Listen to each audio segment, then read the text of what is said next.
Alright, magandang araw po sa inyo lahat, and this Mersanyo again. Kung bago ako sa channel ko guys, huwag mo kalimutan na mag-comment, mag-like at syempre mag-subscribe at click nyo yung bell notification para pa nag-upload ako ng bagong video is updated ka. Ito na nga guys, pag-uusapan natin, i-react natin itong video ni Wal TV Oreg kung saan na nandito ay nag-react ang mga kongresista dito sa guro na nag-viral sa social media o yung guro na nag-live TikTok habang pinapagalitan yung kanyang mga estudyante. Ngayon, tingnan natin guys yung reaction ng mga ating minamahal na mga kongresista sa naging viral na to. At ako, napaka-importante na mapakinggan natin yung kanilang mga reaction. Siguro hindi ko na papatagalin at play natin to guys. Question from Isa Abendaño Umali from GMADCBB. Inabot lang po siya ng live report niya. To Congresswoman Migs, viral ngayon sa social media ang isang teacher na nag-live sa TikTok at nanermo ng mga estudyante. Ang ganda naman na na to. Ganda naman kongresista na ito. Talagang ganda para siyang si hello mama kongresista. Ang ganda niyo po Ganda niyo Para kay Congresswoman na madalas din trending sa kanyang content sa TikTok at FB, ano dapat ang isaalang-alang sa paggamit ng social media lalo na kapag politician, teacher or kilalang tao? Trending pa ba ako hanggang ngayon? Lahat po ata kami trending, si Kongga rin ngayon. Ganda niya, Trending to. I'd always say naman pagdating sa social media, you don't have to be an influencer. Kahit lahat tayo, diba? You have to be a responsible poster. Diba? Maganda yung sinabi ni Madam dito, be responsible. Exactly guys, kahit anong influencer ka man o hindi, kasi halos lahat ng tao gumagamit ng cellphone, we should be responsible. Diba, yung social media is a platform that you can use for the good or evil. It's either maninira ka ng tao or gagawin mong pang clickbait or whatsoever. So hopefully gamitin natin yung social media sa tamang paraan to educate, to be a better person, to be a kinder person, at hindi yung mga paninira or fake news at lahat. Yung pinamatin dito yung fake news Maraming gumagawa fake news. Tuloy na. So ito, kung ginamit niya pang sermon, as long as I guess hindi siya nagmumura or wala siyang violation sa community guidelines, right naman niya yon. But I hope, you use social media as an avenue to let others be educated and siguro be a better Filipino citizen kaysa manira-nira tayo, We all want peace, especially this Holy Week. Sana, peaceful tayong lahat at we go back to goodness na lang instead of hate, Ang ganda niya, At the same time, matalino. At agree naman ako doon, Dapat isipin na lang natin yung peace.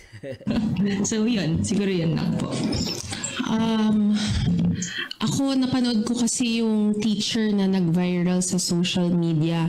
Kong Migs, malayong-malayo siya sa pagti-TikTok mo. Medyo napakasakit talaga nung sinabi ng teacher at hindi ko maintindihan ang context kung bakit siya napadpad sa social media. Para sa akin, sakit ng mga salita niya, pananalita niya, napaka-uncalled for bilang isang guro. Tama. Bilang isang guro, dapat nag-practice talaga siya ng self-control. Yes. Dapat sinasabi ng kongresista dito. Tama naman guys bilang guro.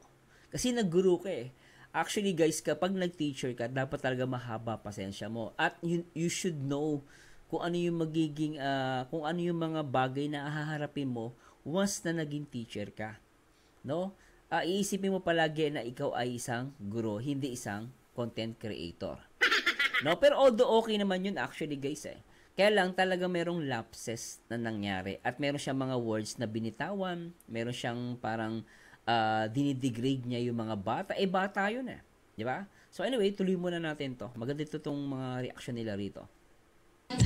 huminga muna siya ng malalim kahit ano pa yung ginawa ng mga estudyante sa kanya bilang guro na ginagalang Ganun malayo. Dapat hindi siya talaga nagwala. At binigyan naman siya sa pagkakaalam ko ng DepEd ng 3 araw para magpaliwanag.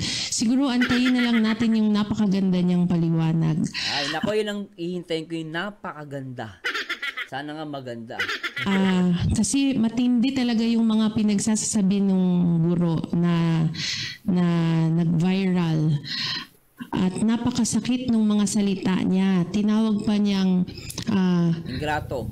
Huwag na nating ulitin. Nabanggit ko tuloy. Pero tinawag niya po ingrato. Narinig ko yun. Pero to the effect na sinabi niyang walang karapatan yung mga estudyante kasi mahihirap sila or something to that effect. Kaya nga siya yung nagtuturo Exactly. para matuto yung mga bata. Paano pa sila matututo kung ganun yung klase ng pagtuturo? So, siguro antayin na lang talaga natin yung magiging sagot niya. Bigyan natin siya ng 3 days, sabi ng DepEd. Pero kahapon pa yon, so 2 days na lang. Antayin natin. Salamat po. Ang hirap niyan, guys, no? Kasi malaki usapin yan may mga nagtatanong kung child abuse ba yan o yun, kung child abuse. Pero sa akin parang hindi pa siya child abuse.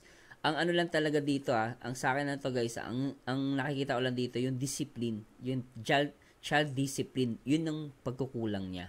Pero kung sasabihin natin child abuse, parang sa tingin ko hindi pa no? Pero child discipline doon mali siya, no?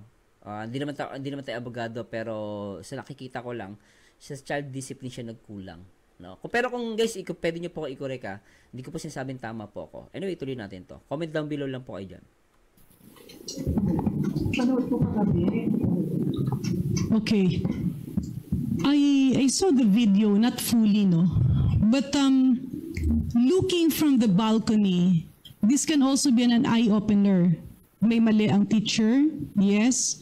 There is also the impact of social media, yes. Yes, sir. But we also have to look at the bigger picture. Baka yung ating mga public school teachers ay meron ding pinagdaraanan and wala dun yung avenue na yung mga needs nila o yung mental Ganda. problems nila o yung kanilang acceptance dun sa mga pinagagawa ng ibang estudyante. Because it's a very big institution. And there should be a command or a chain where they can vent out their problems. Yes. Exactly. And syempre ngayon, marami ang nagagalit sa kanya. At on one hand naman, hindi lang din natin alam, iilan sa ating public school teachers are feeling the same. Ano ba yung pinagmulan ng lahat ng mga ito? Where is she coming from? And nakakalabas ba sila ng boses sa within the Department of Education? Is somebody hearing them out?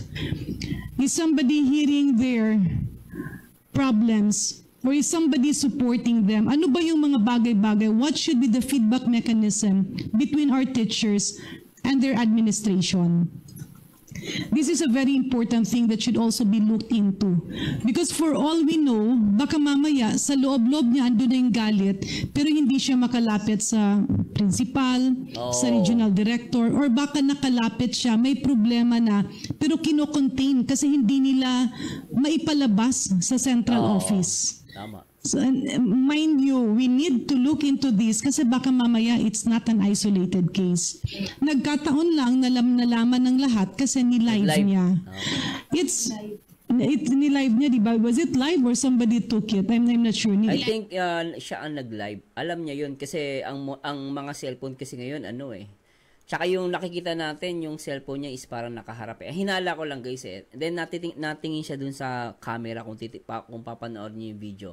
Parang alam niya At ang phone kasi magpa-pop up yun No? Pero I don't know, guys, hinala ko lang. Pero kung may ibang nag-video sa kanya, edi kahit papaano, ang sinasabi nga na dito ni kongresista, parang eye-opener din sa atin na tama naman din, baka hindi na bent out, hindi nila na ilalabas yung kanilang yung hinahing, no, pagdating sa mga problema, lalo dito sa pagtuturo nila.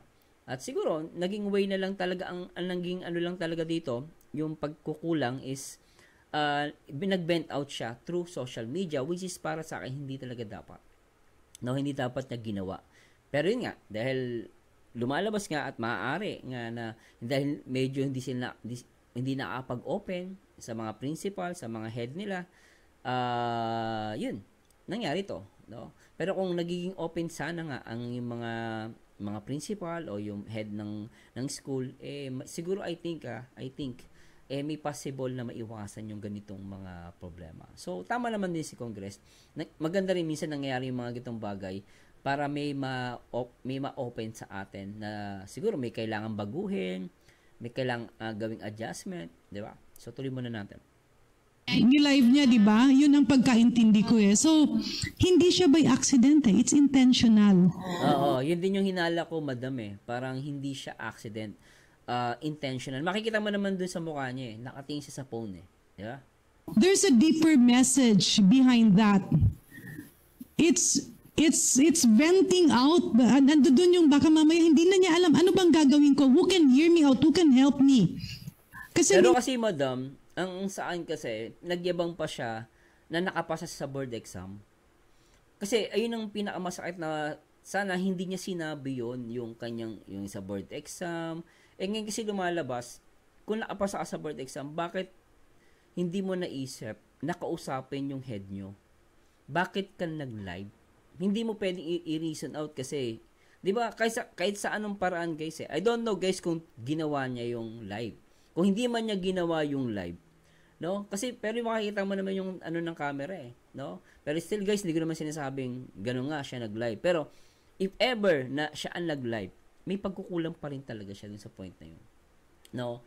At, pwede rin naman masilip, siguro, eye-opener nga, na baka ito na yung high time na magkaroon siguro ng system na dapat magkaroon ng parang kahit sabi natin quarterly, magkaroon sila ng seminar, no? Kamustahin nila yung mga teacher, mag-conduct sila ng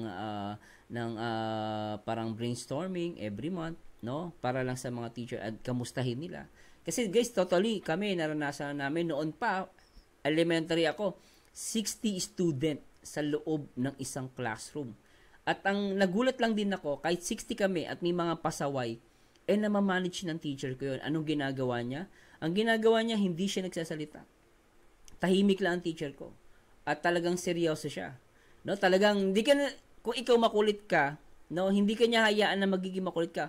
From the start na nag-act ka, na makulit ka, palalabasin ka niya ng school. Ng room. Doon ka sa labas. Magulo ka, hindi ka nakikinig.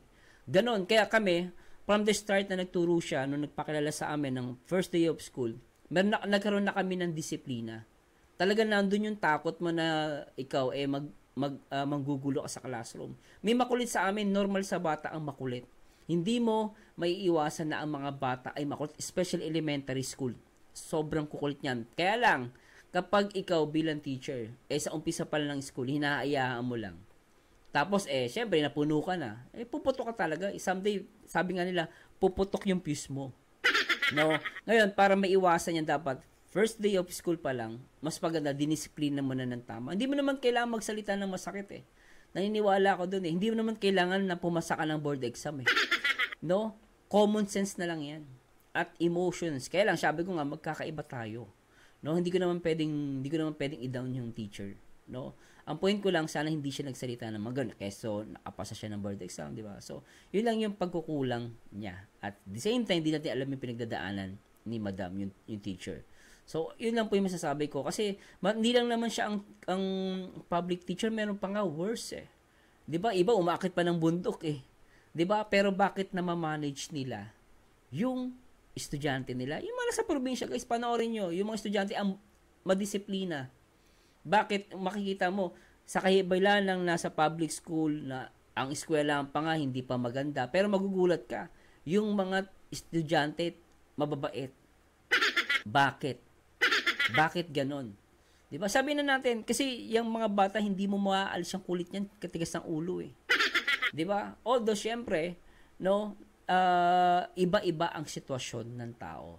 Yun nga lang, no, kung nagagawa ng iba, sana nagagawa ng ibang teacher din. At yun nga, doon papasok na sana magkaroon sila ng seminar, kahit sabi natin quarterly, no, magkamustahan sila, mag-quarterly report sila about sa nararamdaman nila sa pagtuturo. So, yun yung nakikita kong pagkukulang. So, anyway, pasensya na po, medyo napahaba ko, tuloy natin. Minsan, yung mga tao, they want it to be viral because they need the attention. Or they want it to be viral because nobody is paying attention to them.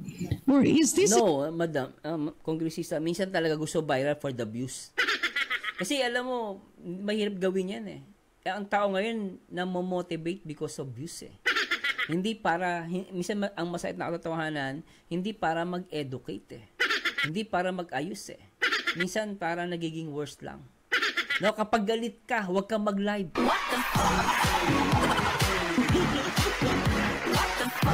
Yun ang katotohanan. Kapag mainit ang ulo mo, kung content creator ka, huwag na huwag kang magla-live. Kasi ang magagamit mo emotion. Hindi na utak, nawawala na yung ano mo, yung katinuan mo. Kasi galit ka. No, tuloy natin. Support na kailangan. No. This is for the sake of the teacher kasi it's a very challenging environment. And then we go back. Marami tayong mga government employees na nasa baba. Na ang dami nilang challenges, marami nakakasuhan, wala namang pangbayad ng abogado, marami na pagbibintangan, hindi sila maka-vent out. And that is where leadership comes into picture. In fairness naman kay kongresista, napaka-balance niya. Agree naman din ako doon. So, parang kahit sabi natin nagkamali yung teacher, she tried na hanapin pa rin kung saan ano yung pagkukulang. At pwede naman ayusin yan talaga. Naniniwala ako. Baka mali natin because of sa ganitong scenario o sa ganitong kaso, makarealize yung ating government na mag-conduct nga kahit sabi na natin ng seminar, no? Lalo na yung ang tawag namin noon, nagkaroon kami ng seminar, yung angry management. No, gumagastos yung ano namin, yung aming company, naturuan kami about sa angry management. Baka kulang yung mga public teachers natin sa ganun. No? So anyway, tuloy natin to. And that is why this problem should be looked deeply by the Department of Education. Ano ba ang problema? Meron bang feedback mechanism? And mind you, we have also teachers na talagang may problema. I had an experience before na medyo nagkaroon ng problema, personal problem yung teacher. And pinagbubuntungan. Yeah, pinagbubuntungan niya ng kanyang hinanakit ay yung mga estudyante, pinapalo niya ng payong. But because she was not like that before, I decided to come in and look into the situation. And I realized she had personal problems na kailangan nating intindihin siya. Tama naman din si Madam, no? Agree ako doon, baka nga may personal problem. She's good, guys. She's good. At maaari nga may personal problem yung teacher. Pero siyempre, hindi pa rin yan excuse. No? Nag-teacher tayo. No? Kung may problema, reach out your supervisor. Yung pinaka-head ninyo. Yun naman guys, kahit saan ako pumunta hindi mo naman kailangan na, kahit janitor nga lang ano natin, di ba? Nanay ko kasi naging janitor din eh. No? Pag may problema, siyempre kakausapin niya yung pinaka-amo niya. Ganun palagi. Pag hindi ka sure sa ginagawa mo, magtanong ka sa pinaka-supervisor mo. Simple lang yan eh. Hindi mo naman kailangan na gawin yan talaga mag-live eh. Yun nga lang, syempre, sabi ko nga, iba-iba pa rin ng tao. No? But at the same time, the children cannot suffer. The solution there was we requested her transfer to the regional office to do admin tasks. Para naman palitan muna siya as principal. And again, this speaks of a bigger situation, a wider situation na dapat talaga tingnan ng liderato ng DepEd. And solutions must be in place. No? Baka mamaya nasasakal siya doon, dito muna siya sa admin task, o yung namang support nando doon, o yung baka meron tayong mga teachers na nahihirapan mag-cope up kasi may mga challenges ang mundo eh. That's normal. It's not a perfect situation now. Where will we place them? What is the solution of DepEd on that matter? Bibigyan ba natin ng parang option to retire pero meron siyang hanap buhay na gagawin?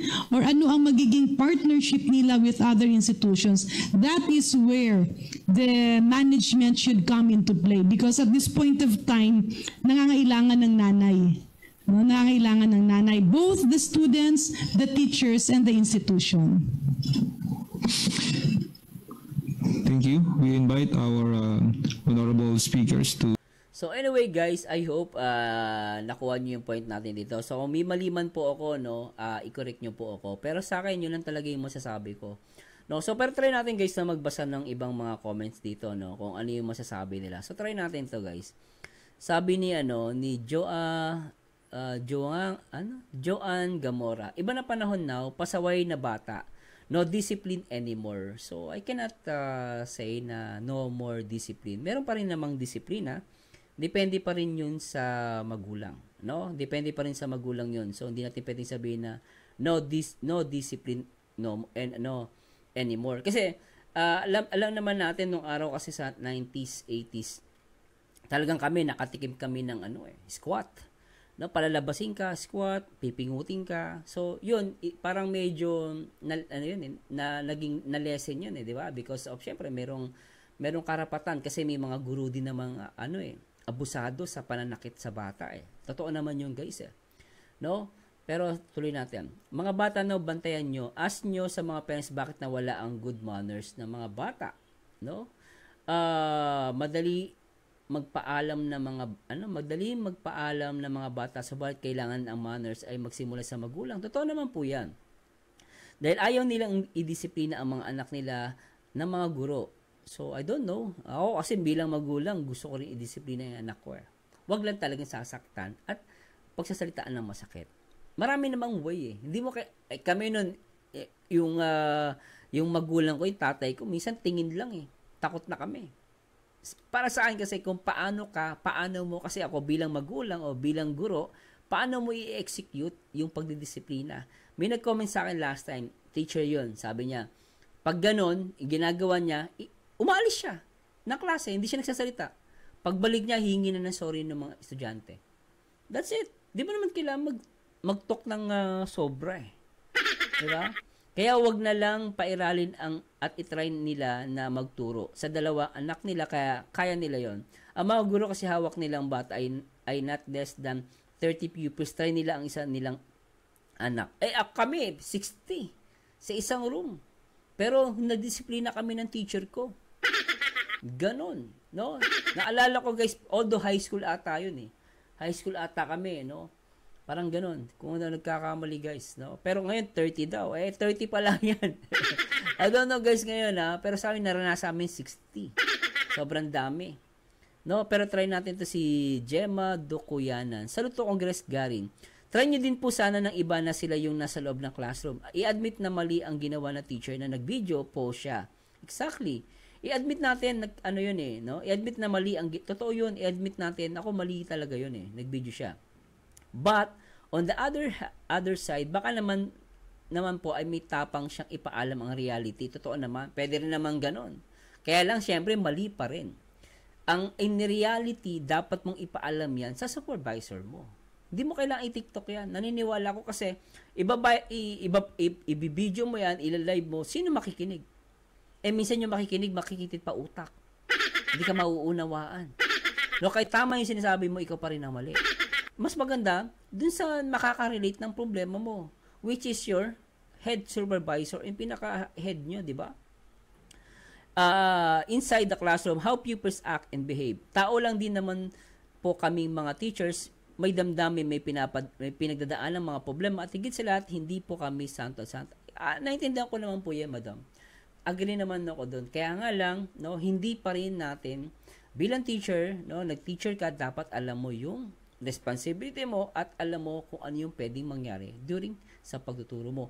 Siguro, I think, it's high time na, para sa akin, kung ako magko-comment po, it's high time na magkaroon na lang ng separate, no? Meron silang time frame kung saan ang mga teacher ay mariremind, matuturuan sila ng English management o yung mga bagay na kailangan nila sa pagtuturo. Kasi totoo naman po nakaka-stress sa pagtuturo. Napakahirap. At nobody's perfect. No, kahit naman sino kapag medyo mait ang ulo, talagang yung kahit sabi mong talino mo, magaling ka, mabait ka, minsan nawawala po yan. Sobrang init ng ulo. Wala pong taong perpekto. Dahil dito sa mundo na hindi nagkakamali. No, so anyway guys, comment down below kung ano masasabi nyo. Medyo napahaba tayo, pero yun lang po masasabi ko dun sa point na to. At ako, good thing maganda sinabi na to ni Kongresista. No? Kayo, anong po masasabi ninyo dito sa naging video reactions natin? No? Anyway guys, sa muli, this Berzanyo again, and to God be the glory guys. Bye-bye.